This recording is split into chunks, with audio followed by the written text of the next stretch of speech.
And welcome to cook book by Sadia Mirza. अगर आपने अभी तक हमारे चैनल को सब्सक्राइब नहीं किया तो जल्दी से सब्सक्राइब कर लीजिए ताकि आपको ईज़ी सी और मज़ेदार सी और लेटेस्ट वीडियोज़ की नोटिफिकेशन मिलते रहे।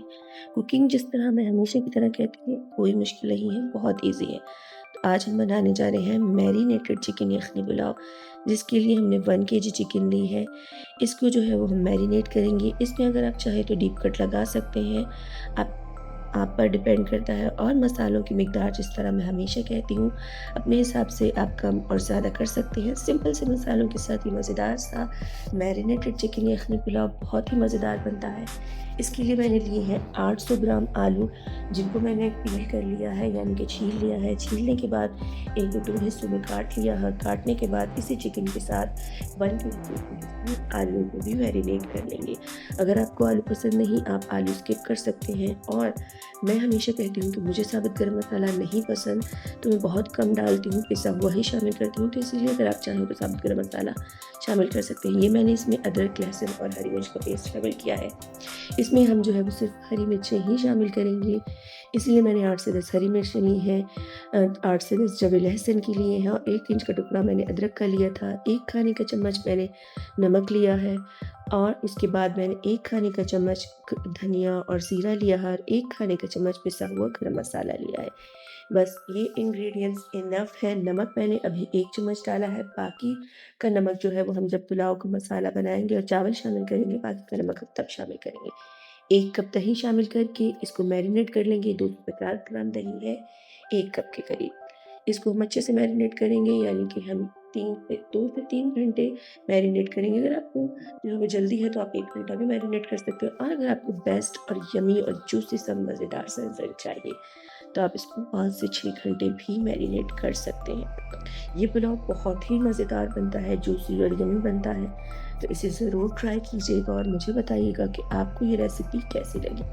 आगे चलते हैं वीडियो में। मैंने 2 अदद जो है वो प्याज़ लिए हैं बड़े साइज़ के, जिनको मैंने स्लाइस कर लिया है। जिस तरह हम कौरमे के लिए प्याज स्लाइस करते हैं, उसी तरह जो है हम इसको स्लाइस करेंगे और स्लाइस करने के बाद ऑयल को हीट करेंगे यानी कि गरम करेंगे। अच्छे से जो है वो गरम कर लेंगे और उसके बाद इसमें जो है वो हम प्याज शामिल कर देंगे। 2 खाने के चम्मच यानी कि 2 पकाने वाले बड़े चम्मच मैंने जो है वो तेल लिया है इसमें, और इसको प्याज को इसमें डालकर लाइट गोल्डन कर लिया। प्याज को बहुत ज़्यादा गोल्डन मत कीजिएगा। 4 अदद टमाटर लिए हैं, जिनको मैंने छील लिया है, बारीक चॉप कर लिया है। ठीक है, इसको हमने इसमें शामिल कर दिया। इसको भी हम जो अच्छे से फ्राई कर लेंगे ताकि हमारे टमाटर जो है अच्छे से सॉफ्ट हो जाए। और 1 खाने का चम्मच मैंने इसमें सफ़ेद ज़ीरा शामिल किया था।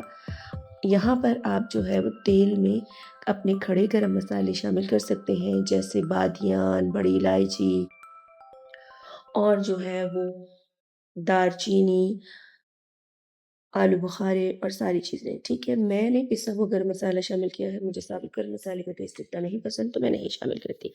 ज़ीरा जो है वो थोड़ा-सा पक जाएगा, उसको जलाने से गुरेज़ करें। प्याज़ को बहुत ज़्यादा गोल्डन मत कीजिएगा, वरना जो है वो हमारा कोरमे का कलर पुलाव का कलर ख़राब हो जाएगा। यहाँ पर तो आप सोचेंगे कि पुलाव पक रहा था और ये कोरमे का ज़िक्र कहाँ से आ गया? Slip of tongue, slip of tongue. चलिए जी, अब हमने जो है वो इसमें मैरिनेटेड चिकन और आलू डाल दिए थे। उसके बाद 2 खाने के चम्मच मैंने इसमें नमक शामिल किया है। उसके बाद हम इसको अच्छे से भून लेंगे और अच्छे से भूनने के बाद इसमें हमने जो है वो 3 ग्लास चावल हैं, यानी कि 1 केजी के करीब चावल हैं। तो हम इसमें 2 केजी पानी शामिल करेंगे, यानी कि 2 किलो पानी शामिल करेंगे, या फिर 6 गिलास पानी शामिल करेंगे, ठीक है? और 6 गिलास पानी शामिल करेंगे और इसको अच्छे से जो है वो 15 से 20 मिनट पका लेंगे ताकि हमारी यखनी अच्छे से निकल जाए। क्योंकि चावल हमने भिगोए हुए हैं, तो इसीलिए जो है वो हम 1 गिलास कम पानी शामिल करेंगे दूसरे चावल के लिए। लेकिन यखनी के लिए हमने जो है 1 गिलास एक्स्ट्रा शामिल किया है, 6 गिलास, ताकि पक कर 1 गिलास कम हो जाए और हमारी यखनी अच्छे से बन जाए। और फिर इसमें हम 3 गिलास